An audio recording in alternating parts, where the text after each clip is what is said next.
G'day all, it's Pete Reidie here. It's a pleasure to be talking to you about our FY22 financial results for the year ending 30th September. They are good results. We are demonstrating to the market that we are in recovery mode, and we are in that recovery mode because of everything you've done for us throughout the year. So you should feel proud of these results. We are in a better place than we were a year ago. We're not as good as we can be yet, but we are on the journey to recovery, and I appreciate your efforts in helping us in that regard. This page just gives you a snapshot of the results, and I'm sorry there's a few sort of accounting letters and things on it that make it a little bit challenging, but the way I look at it is look for green triangles and red triangles. Green triangles are good news, and red triangles are not so good.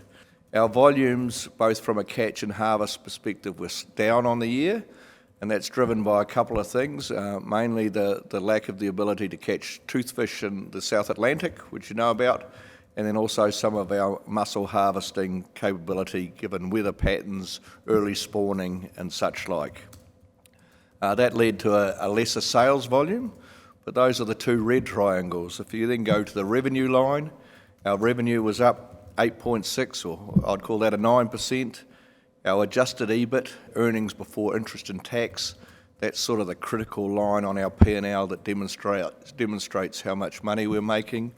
That number has improved by 72% on a year ago. Go through the bottom line, EBIT per green weight kilo of fish is 38 cents, up 17 on a year ago.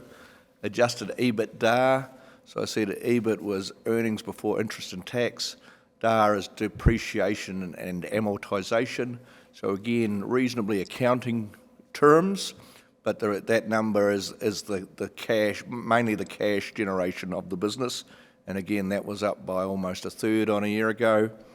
Our NPAT, which is moving straight to the bottom of our P&L, that number, net profit after tax, so that's after everything, everyone's got their share, including the government, we were up 3.4 times a year ago's number. That's gone to earnings per share, 60 cents, up 43 on a year ago, and that's meant we've delivering a dividend to our shareholders for the first time in 2 years, so 10 cents per share. If you are a shareholder, for every share you hold, you'll be receiving 10 cents in the near future. This chart just graphically shows where we've been and what we went down to and how we're coming out the other side. So you can see prior to COVID, so 2-3 years ago, we were trading at a normalised EBIT of close to 65 million. We came down by 40% in the first year of COVID and another 40% in the second year. And this year we're lifting that number up by 70. Some of the achievements we've had through the year, we've clearly had an improved profit performance. You've seen the numbers of those. That's been driven by better pricing and margins across all of our markets. We've also prudently managed our capital or our requirement to spend money. That's meant we've reduced our debt levels. Our debt number now is close to what it was pre-COVID, which is a good thing, and we've got strong operating cash flows. We have invested in the priorities we've identified in our strat plan. Our Big Glory Bay brand continues to grow from strength to strength and has had a great year. We've completed the build of our Sanford Bioactives Innovation Centre. We've improved our sustainability and environment metrics, and I'll talk to a few of those. And we've dealt with some reasonably challenging things. So despite all those things, we've still managed to deliver the numbers we have. So again, we should all feel pretty good about that.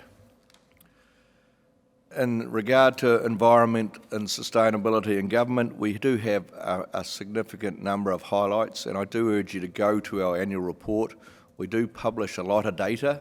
We've done some things that are helping our carbon emissions. That's meant we've had a 7.6% reduction in our carbon emissions over the year.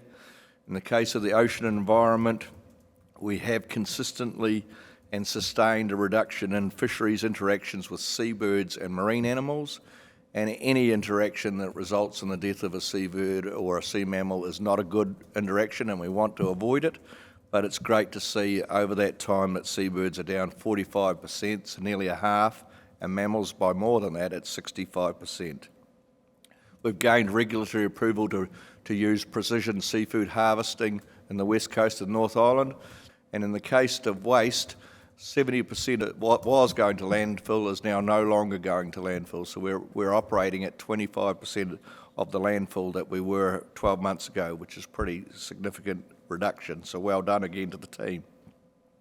And in the case of people and community, we are still supporting our communities. One of the ways we're supporting them is by providing opportunities to eat fish in more ways. And in the year, we've nearly made available 300,000 meals to people in need across the country. So that's a pretty good outcome, and again, a credit to you all. So by way of wrapping up, I just want to say a big, big thank you. This result couldn't have happened without everyone getting in behind it and doing their bit. And it has been a bloody tough year in that regard. COVID's been hanging around. We've had to change the way we're doing things. We've asked a lot of you and our people, and you have responded, and we do appreciate it. Thank you. You have made a difference.